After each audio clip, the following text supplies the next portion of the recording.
I don't want my children to ever feel that I'm so unapproachable because I present myself as perfect. I present myself as faultless. And I lack accountability. I want my children to be able to know mommy has faults, mommy has human qualities, mommy is not a standard of perfection because perfection doesn't exist. So how does someone, and this has been the question going through my mind, how does someone create a blueprint for their kid in a way that, first of all, with the fighting with yourself, because every time you have to be honest and this is not your default, you're like, oh my God, that's very new, that's very new, that's very strange. So how do you create that kind of setup for your kid?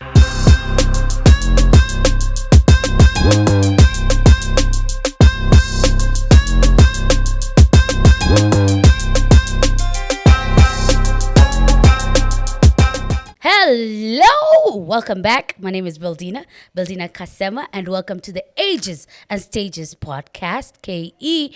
And with me, I have the one, the only, the lovely D. I'm Things D says on the socials. And today we have a fantastic topic for you. Let me tell you, D, I've been thinking about parenting, but not parenting because I'm about to have a baby. Don't come for me, eh? Do you have a pregnancy test available? Yeah. No. Can call Glover real quick. As long as you supply my cravings, it will probably be very expensive stuff. Yeah. But anyway, parenting and what we call honest parenting. And it's very interesting to think about how we were parented and how we'd want to parent. What made you think about it? Because we were having an argument or a debate, say, with some of my friends. And the general consensus is people don't want to end up parenting the same way they were parented. And I thought that is strange because where else do you pull from? Where else do you learn from? Where else do you learn the things that... And how come... I'll tell you this, though. I've observed millennial moms, and I observe you all the time. And I'm observing how you're parenting, and I'm like, this is different. This is very, very different. I'll give you an example. That things that otherwise our parents will take to a fly. Our millennial parents are like, what's the problem? The other day I was seeing on Olive's Instagram, and she was like, oh, I let my kids play with mud. And I was like, what is wrong with playing in mud? But I would have been beaten almost to death for playing in the mud. Yeah. So what is this difference? I want to pick up on it. I'm not quite sure what it is, but people talked about parenting. You mentioned it in an interesting way. You said honest parenting. What do you mean by honest parenting? Well, okay. So for me, the thing that drives my parenting style is wanting to be honest with my child or my children, in the sense that I'm a human. I'm evolving, I'm changing, I'm full of faults, I'm growing, I'm becoming better in other areas, maybe I'm regressing in other areas, whatever the case may be, I'm still a human being. I am in the being process. So I don't want my children to ever feel that I'm so unapproachable because I present myself as perfect. I present myself as faultless. And I lack accountability. I want my children to be able to know mommy has faults, mommy has human qualities, mommy is not a standard of perfection because perfection doesn't exist. Because again, I remember growing up and all our parents were number one, all of them. They were number one in every class, in everything every they touched, language, yet you can't help me with my homework. But you were number one. Make it make sense. I agree. No, but truly, that's and here's the thing: when people present themselves as perfect, what we tend to do is worship them. And I remember, and in a way of worship, for me, what I mean by worship is they could never do wrong. Like with my parents in my head, when I was much, much younger, they could never do wrong. They were if I was looking for a reference point, they were the ones. Only now, when I'm older, is when I realized that was a whole presentation of perfection. So you looked at them like, oh my God, you're the standard of perfection. Yes, and then what would happen is when I was wrong, I would be wondering, Kwani, where did I come from? Why can't I be like you? Like if you're this brilliant, if you say you were number one, why am I not number one? Kwani, I was produced by who? By who? Okay, so I didn't look at it that way. I looked at it, in fact, with a lot of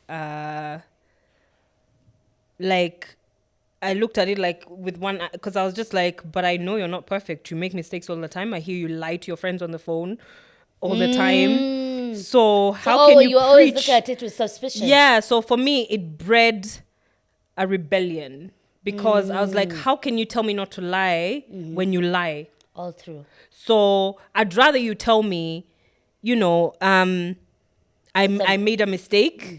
I'm sorry, or I'm not Sometimes you perfect. bend the truth Because then I'd be like, for oh, this okay, then I'm not situation. perfect as well. But then what that did was, it then subconsciously embedded in me that I need to be perfect and I need to strive for perfection to be loved. Because again, our parents, the majority of our parents' generation was, you need to be perfect in your grades. You need to be socially presentable, but usually education was the focus, right? More than social It's also interactions. respect everyone that you meet. Yeah. I need to be able to be told my child is good. It's not my child answered back. It's not my child stood up for herself. The perception of My your child is perception brilliant to the world. Yeah. Even to date, I'm a grown ass woman, and even to date, I have to fight this thing of what will so and so think, what will so and so's mother think if, what will so and so's father think if, what will you I have to constantly fight that, because that's a real reality in our society. and to set up inside, because if you were only like, you'd get good things and everything good if you did what you told. And if you had a different opinion, there had to be a different thing. I remember, let me tell you a story. When I was about 7 years or 8 years, my mom was a master of the slippers. Remember the slippers? A master. Yes. She even had ways. She was like a taekwondo master with that slipper. So was mine. Let me tell you, taekwondo master. Yeah. And me, I don't know what it is, but I always seemed to be in trouble. Always. And I used to wonder what is wrong. That's how come I used to compare. And I'm like, if they're this brilliant, kwani mimi nilizaliwa na nani? Surely, why am I always in Why trouble? am I How unbrilliant? come this slippers is always on me? Yeah. And everything. So she was the master of that and everything. And it used to be a thing where she'd even do what they call spontaneous beating. Like if she suspects there's a problem, she doesn't even wait to know the problem. So one time, She beats you in advance of the problem. Mungu wangu. unachapwa just in In case. anticipation. Just in case. Kichapo cha just in case. And she's a master. Yeah. So you can imagine. And my mom is very light skinned. So every time she was about to beat me, I could tell, because she turned all red. Before, like, the demo would rise. And I was like, Ish, what is happening here? Now, like one Hulk, time, but the red version. Yeah. so I'm like 7 years old. Yeah. And this time she's thoroughly going at my butt. Thoroughly going at my butt. And going. Eventually I hold her hand. Yeah. You're trying to kill her. That's what African parents say. She tried Alini to took kill her. me. It was She attempted tried to murder. beat- Yeah. It was attempted murder. So I remember stopping her and being like, listen, I know you have to beat me. I understand. But if you explain to me what I really did wrong, because I never really understood what I did wrong. If you explain to me what I did wrong, I swear I will understand and I will correct. Just explain to me. Hey. Let me tell you, suffice to say, I didn't sleep on my butt for a while. I used to sleep like this. How For a very dare long you time. question? But- No, there was a time. Oh my And- God. I don't think I've ever forgiven my dad for this. There was a time he used to make us thank them for beating us. Oh my He'd God. be like, I say don't know why thank this you bring tears to for me, the man. discipline. No.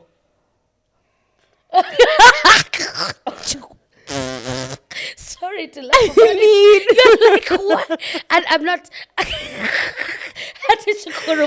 the tears, you're like, we thank you. There's so much trouble, you die. literally what's on your mind is running away from home and you want me to thank you. I'm telling you. You want me to thank you. Anyway, like, it's just those things that, bless them, I'm not gonna stand here and start crucifying our parents. I No. don't think they did things that they knew were gonna hurt us. They just did what they thought was best based on how they were raised. They were raised in a even more horrific But it's also reality. good to point out, So it's also good to point out, love, Yeah. that for us when we were beaten, I don't remember ending up with any scars. I can't show you at here I was beaten, but I ended up with a scar. I hear people who talk about children being beaten and especially in countries that are out Yeah. there. And the thing that I hear is this baby got burnt. No, Someone put a cigarette. listen. Like, that's a different kind. I think we have to be very abuse. specific. That's And- a different And to kind be of honest, beating, African yes. parent beatings border on abuse, because it's not yati. Not, it's painful, literal physical abuse. You will be in pain. But that one of cigarette burning, Burning and that's and everything. abuse. Now Yes. that you belong in a cell, go pick your cell before I pick it for you.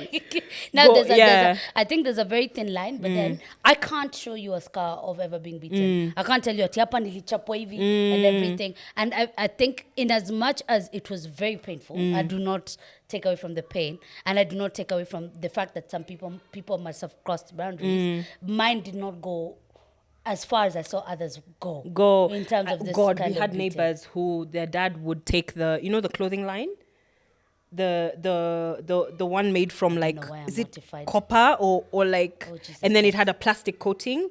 He would take that and fold it up and beat them with it. They had they had They can show you scars. yeah, like scars from the licks from being beaten, and they used to scream. That was traumatizing to hear, because their dad beat them like snakes. Like, he beat them to like, and he'd beat them for taking a drumstick of chicken, because the drumstick is the man's of the house.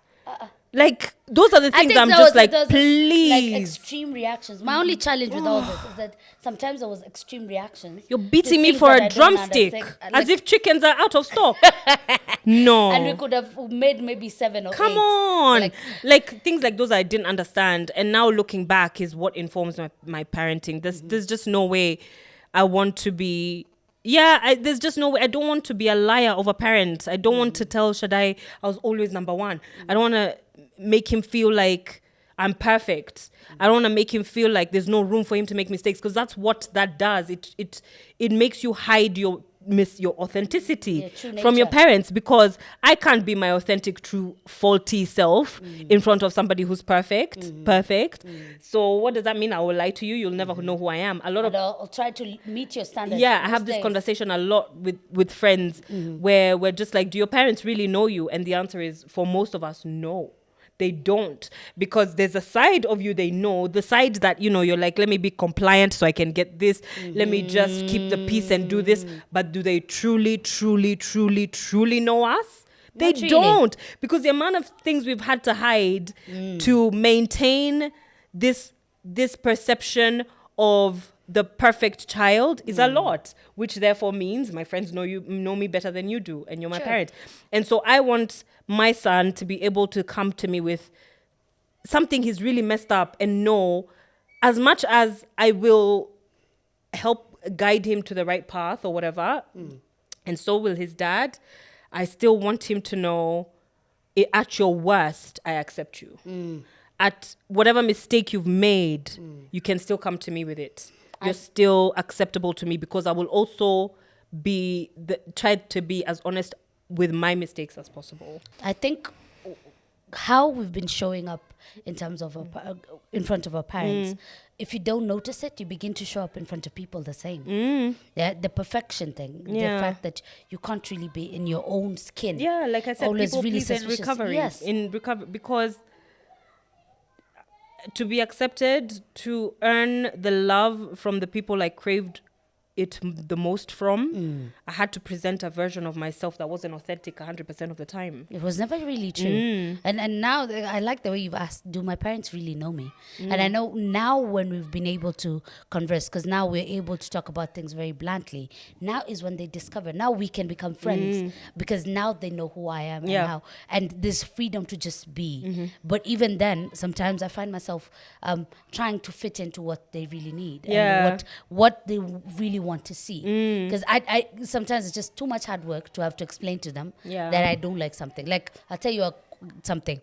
My mom was very big on church. My grandmother was also big on church. So when the question of did you go to church on Sunday comes, hey, my answer is always yes. I am telling you, Now, that's even for free. That's the part that I don't do. And I guess that's the part that causes a lot of friction, because I'm like, no, I didn't go. Why? I don't want to Now me the Now fight they're that like, it's what do war. you mean? And you have Shaddai, and you're not going to. Let me church. tell you, I can it's- just see that conversation spiral. But me like, now, but I'm that's like, the thing. If now I have to lie to you, I have to remember the lie I told you. I have to remember it every week. I have to back it up every week. me now with the white light. I'm like, there's some of them I will not deal with because I'll be called, and I was out on Saturday. There is no way. Even Yeah. you can hear me. Yeah. Hakuna mtu anaimba nyuma. Ukweli niko kwa kitanda. Yeah. But you're trying me, man. Yeah. Ati, what do you mean about? Come on. Yeah. I'm like, hata unanijaribu. Yeah. So I'm like, I'll let you hear what you want to hear. And it's been so much work, let me tell you, D. We're now having to present it in relationships where I have to be honest with what I need. Let me tell you, that's the hardest thing. Girl. It's the hardest thing. It When you have to is. say what you, because you learn to people please. People who, and you know, in relationships, when someone loves you, it's like they hold you on a pedestal and you have to continuously show them just who you are. It's very, very hard It's hard. And to just be yourself. exactly what you're saying is a massive struggle. It's a massive struggle because, again, a lot of the things I need now are things I didn't necessarily enjoy as a child.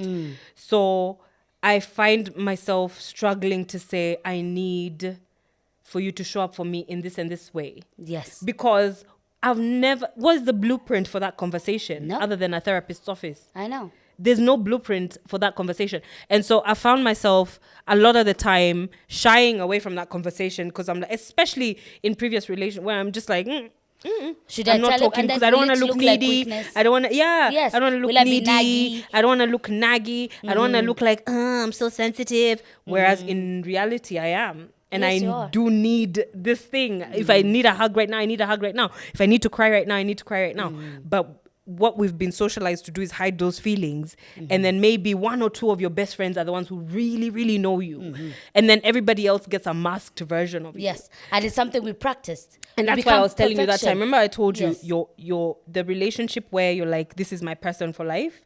That is a relationship that will bring up all of Everything. these It's things. for highlight. you. It's about to be highlighted. It will bring all of them up because, again, this is, you can't escape this. I hear you. You can't escape it. It's someone you live with. It's someone you've chosen to walk through life with.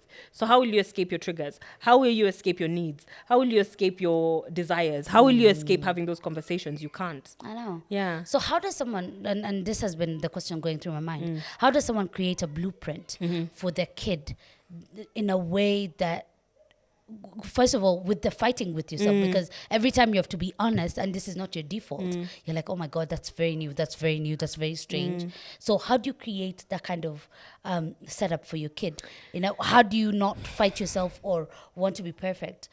Well, the answer for me is this. Number one, I talk to my child all the time. I talked to him even when he was in the womb. And I explained to him, the way I'm talking to you right now, I would tell him, yo, today's a hard day for me. Because already, you know, when they're in the womb, they feel everything. So I knew he could feel the heaviness of the emotions I was feeling when I was pregnant. And I heard this psychologist, is it a psychologist, psychotherapist? I hope I get his title right. He's called Gabo Mate. And I've learned a lot from him. And one of the things he said was, your children are egocentric. So they think everything is about them. So if they see or hear an argument with their parents, they think it's about them. If they see mommy upset, they think it's about them. If they see dad upset, they think it's about them. So tell your child, this has nothing to do with you. I'm really upset right now. Maybe I'm even crying. It has nothing to do with you. I love you. There's nothing wrong with you. us. You're safe with me. I'm just upset right now. I'm having a hard day. That's it. And right now, my child doesn't have the ability to form those sentences, but I truly believe, and nobody can tell me otherwise, I truly believe that me telling him these things translates to him in some way. No I way. truly believe it. I truly believe it in my bone marrow. Really? So I do. I tell him, I'm like, I'm having a bad day. I'm sorry. It's not about you. I'm really sorry. I'm just having a really bad I'm just day. having a bad day. Today's a shit day. It was a hard day. I'm running on empty. I'm sorry. Or, you know, if I'm about to travel, I'll tell him, listen, I'm about to travel. I'm about to be away for 4 days. I will miss you. I'll be thinking about you every day, but I'll call you every day. I tell him. There's nothing that can convince me otherwise. I know he understands me. doesn't I just know it.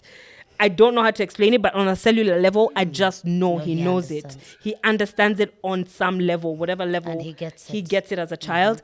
and I'll never stop doing it. So that's what informs my parenting. Now, as we grow together, we might discover things. I'll discover things about him, about how he needs to be parented, and he'll discover things about me as well as we grow together.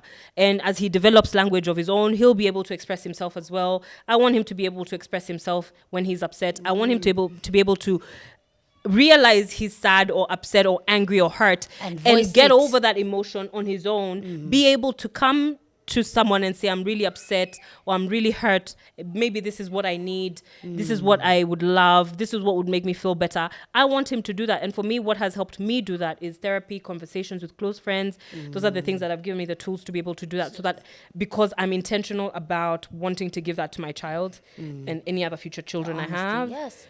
And that's an interesting one. And it reminds me of something that I realized the other day, that I noticed that a lot of us, because of conflict resolution, how you saw conflict resolved within your family, is possibly the defaults that you pick up. It is. I'll tell you this. I never saw my parents fight. And people are like, oh, that's a good thing. I like, sometimes the fighting can build instability, especially with the Never. Never, ever. I never saw them argue. I never saw. So how did that manifest for you in relationships? Now, I don't, in my head, when a fight comes up, you're like... First of all, I was avoidant. I was like, hey, that relationship is done. Eject. This is not the right one if we are fighting. What? And then now I'm learning through the relationships I'm having now that fighting is normal. And the thing about it is that they'd fight within the room and they'd be able to solve it there. But then because I never saw it was there. Or if ever there was any kind of confrontation, my mom would go quiet. She'd never respond. She'd just go quiet and she'd be quiet for a while. I'm talking about like quiet treatment. So now I understand why I have that. Like when I'm pissed, I'm like, I need space. Can you give me 3 weeks? Just if you can find a way to disappear, just give me time to be able to process. And I get the idea and the value of processing something. I'm not faulting that. I'm just saying that a lot of these things is because I never really was equipped to be able to find out what worked for me. I mean, have you ever done therapy? I have done therapy. I'm actually in therapy at the moment. Okay. I was going to tell you, those are things you can unpack in therapy for sure, because like I said, if you weren't raised in an environment where you can have those conversations openly, or that you didn't even know these conversations existed until your big age now, and you're like, hiya, then therapy will unlock those doors for you. And again, a close circle of people you can trust, where you can just be like, man, I'm having a shitty day. And for me, I'm just like, it's okay to have a shitty day. It's okay to acknowledge someone who's having a shitty day. Man? But also know that this too shall pass. You taught me that. Especially for good things as well, as bad things as well. This too shall pass. That's been my biggest lesson in this season of my life. Oh, wow. Right? Is this too shall pass, especially for those good things. Because it's like, we have this expectation that good things will last forever. You know, if you're in a season of like, abundance. Abundance. You're like, this will, and then it doesn't, and then you get crushed, and you're like, oh God. So, what kind of parent do you think you'll be? I'm not sure yet. First of all, do you want kids? Yes. Okay. But just maybe 2. Okay. And they best come at the same time. Okay. So that we can finish with that you story. Wrap it up. Yeah. Yes. But then at the end of the day, I think I realize now, at the point I'm at, I realize now that perhaps I lack the tools to be the kind of parent that I'd want to be. Which is? Like, I have realized that I know about parenting. I've seen how I was brought up. I realize there are things that I need to learn before I actually choose to be a parent. Or I need to learn whilst I'm a parent. But I salute you for that. Look, it's very, very, very courageous of you to know that early before you're a parent, number one. Number two, it gives you the opportunity to be intentional. And number three, the thing I was going to say is you're never going to have all the answers, ever. Oof. Because let me tell you, literally even something as simple as the birth process, you'll have you'll be like, yes, my baby's in position, I'm going to give birth naturally, and you go and you have to do a C-section. Do you understand? Like, I know. A lot of things never go to plan. So just keep that in mind, is that motherhood, being a parent, is a very unpredictable journey, number one. But the best thing to guide you is exactly what you're doing, the intentionality. Even the fact that you want to be a good parent already means you're a fantastic mom. Oh, I'd love to that. your future children. Yeah. Yes, hoping. Yeah. Wale wako kwa miguu, we are coming in Jesus' name. But then, Yeah. you know, what happens is, one of the things I want to dial back on is, how do you teach something like conflict resolution with this honest parenting? How will you, something like conflict resolution, how will you approach such a subject? See, with that your one, kid? that one I don't know. Let me be honest, I don't know. Because for me, who grew up seeing my parents fighting, I wish I didn't see it. I wish I didn't hear it. Really? Yeah, I do. Was it that you saw them Because- fighting and yeah. you never saw them resolving? Or you saw them fighting? Yeah, I never saw the resolve ever. And I mean, they possibly would the come back resolve. to normal. They would come back happy, but I wouldn't see that The process. process. I And would see the fight. what I if would you hear saw the the fight. process? Perhaps. Again, I can't tell you because it never happened. So I don't know what that would have done to me. But perhaps that would have given me the blueprint to know, oh, okay, this is the journey of conflict, and then this is the journey of resolution. All I know is the trauma of hearing people shouting at each other is fresh for me. Like I don't really process that well, shouting. Me neither. So I grew up wishing I never heard it. So now when I hear your version where you never heard It it, is. never But then saw now, it, I but now also don't know how to deal with conflict. then you're left with this picture of a false perfection, like you Yes. said. And I'm like, that's what I wished for. But when I hear your story, I'm like, okay, maybe the perfect middle is to find a way to argue respectfully, resolve it respectfully, and then you're not hiding that process from your child. Maybe that's it. Maybe that's it. But one way or another, I'll probably mess up my child in some way.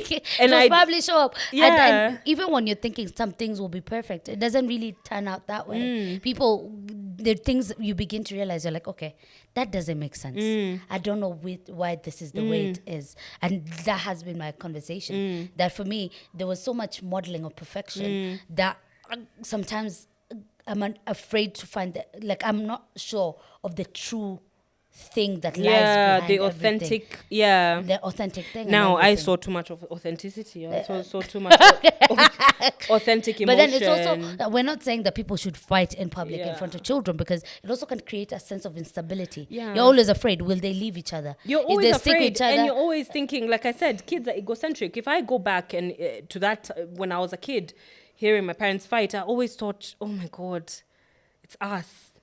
It's us, the kids. You know, we've done something wrong. We've done something wrong. We've done something wrong. As a firstborn, I've done something wrong. What have I not made what sure I've is not right? achieved.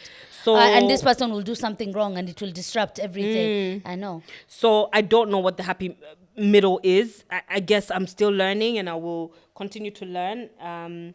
But yeah, I don't know what the happy medium is, but I know from talking to you, from talking to other people who were in the same position, both extremes Are not working. are not working. The- So that, like I said, maybe the happy The is middle. the middle. Yeah. And that's quite interesting to be Yeah. able to see in terms of that. So different aspects. I always wonder, how would someone deal with this if you're trying to be completely honest? Is when I'm watching a video and I watch these parents in the video explain to the kids exactly what's going on.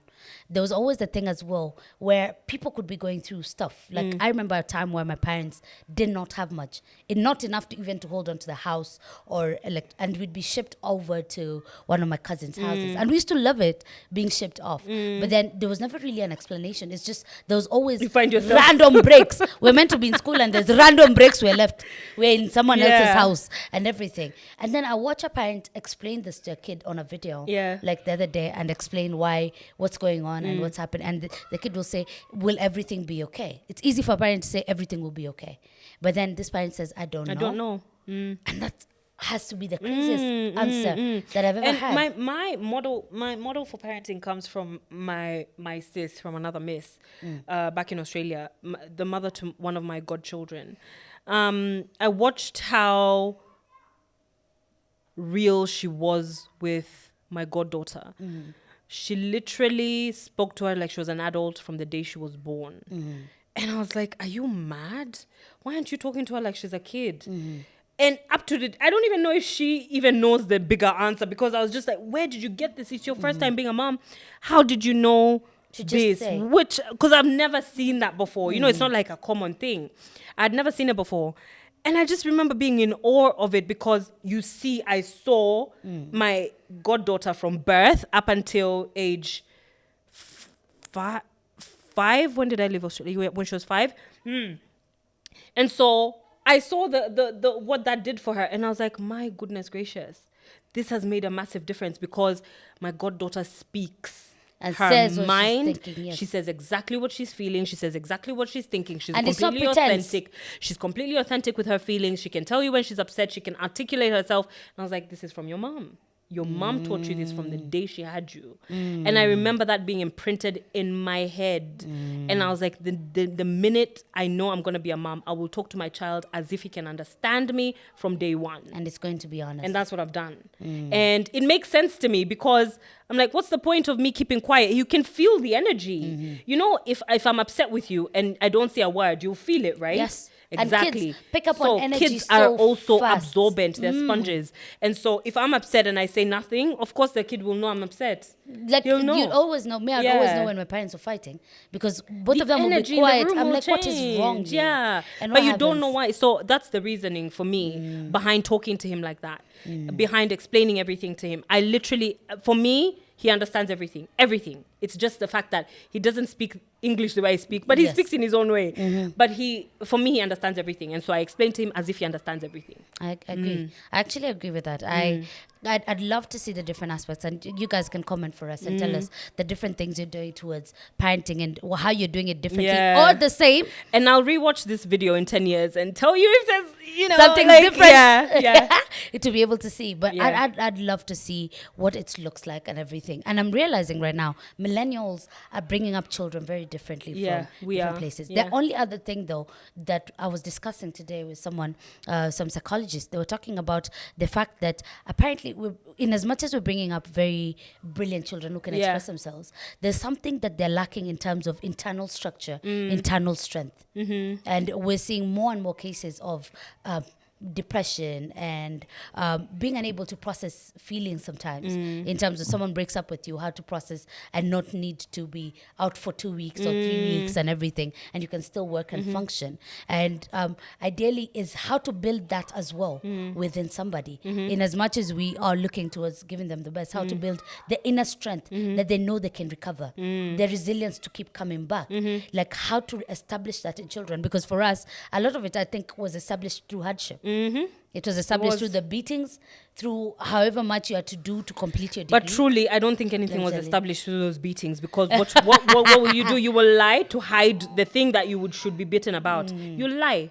So there's nothing that can convince me that beating works. that You're was like, nope. beneficial. But then what I'm saying is, as well, is that resilience was built in there. Somehow something was established that has a lot of strength that we can hardly see now Yeah. with the upcoming There's that generation. side to it, yeah. Yes. So the question is, how do we structure our parenting in a way that this is also established? How do we teach these things? I think the things you can teach without having to hurt the person or put them through too much and everything, that you can actually essentially build in them.